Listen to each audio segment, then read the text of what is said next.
Tarehe 9 Januari, zoezi la kusahisha mtihani wa KCSE katika shule ya wasichana ya St. Francis Mang'u. Zaidi ya walimu 1000 waliokuwa wakisahisha mtihani wa somo la dini ya Kikristo CRE walifanya maandamano kupinga masharti ya kuweka alama. Kulingana nao, walimu waliokuwa wakisahisha somo la dini ya CRE walipokea shilingi 55 pekee kwa kila karatasi iliyotiwa alama, ikilinganishwa na wakaguzi katika masomo mengine ambayo walipokea shilingi 78 kwa kila hati iliyotiwa alama. Hili limemfanya Waziri Ezekiel Machogu kulizungumzia hili ili kuhakikisha kwamba kwa siku zijazo halifanyiki. Have in mind the hiccup that was recorded at one of the centers where a few examination officials threatened to derail the exercise. NEC was, however, able to respond with an unfettered precision that ensured a seamless progression of the exercise.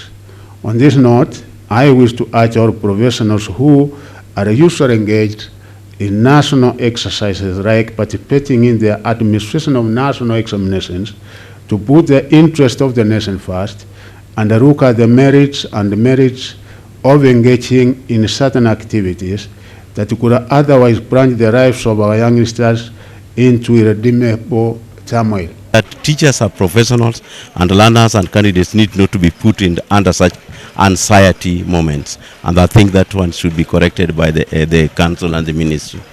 Yeah.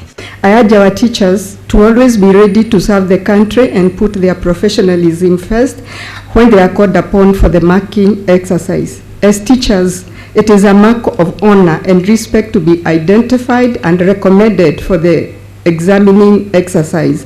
We should therefore shun any attempts to put our interests before thousands of candidates whose future we determine through the marking exercise. Lakini kulingana na makatibu wa miungano ya walimu, serikali sasa ni wakati wao kuhakikisha maslahi ya mwalimu imeshughulikiwa hasa kifedha. Is the plight of examiners during examination time when they're marking. Remember there was a standoff at St. Francis. Yeah, that was most unfortunate. It had to be addressed. Now that the chairman of the education committee has come out boldly to say that the welfare of these teachers should be looked into, the examiners, I think that is most welcome. And remember, the CS has also repeated, they have gotten into looking into the welfare and the remuneration of examiners.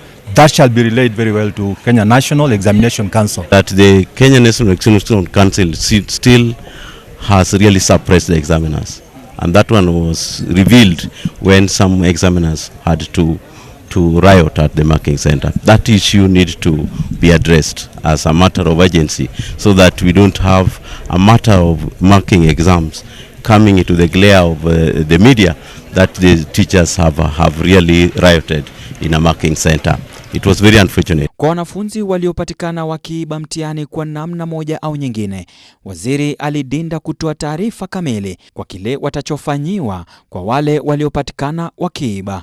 We did come up with a mechanism, and the mechanism that we came up with that was that accountability was transferred to the personal level, such that as we were giving a brief to all those who were concerned with the administration of the exam, at the headquarters in Saudi Sea, we said the center manager will be personally accountable if any irregularities were discovered. We need to know that there were malpractices because the minister seemed to be saying that, yeah, according to him, they were done in a very proper manner. And yes, he's saying that he's carrying a stick that will go for individuals like center managers. We need to know that in this year, there were, of course, attempts of irregularity, and these irregularities were stopped, and these are the measures that we have. Now, if we don't address it publicly, then it will go in record that anybody who will be punished will not be punished fairly. Hii ni mbinu mojawapo ya Wizara ya Elimu imetumia kuhakikisha watahiniwa nchini hawapatwi na msongo wa mawazo baada ya matokeo ya mtihani. In the system a little bit, I'm happy to report that we really did not experience the kind of cheating the kind of malpractices that we used to get there before. We saw in the media when we had issues of examiners complaining. Maybe this is the time to look into their welfare and to look out what is actually happening in those examination centers, so that they will also mark and feel happy and feel part and parcel of this particular country. And I want to tell you for a fact that no child shall actually go hang himself, hang herself, because they have all a place in the society. Nikiripotia runinga ya Ebru, mimi ni Ode Francis.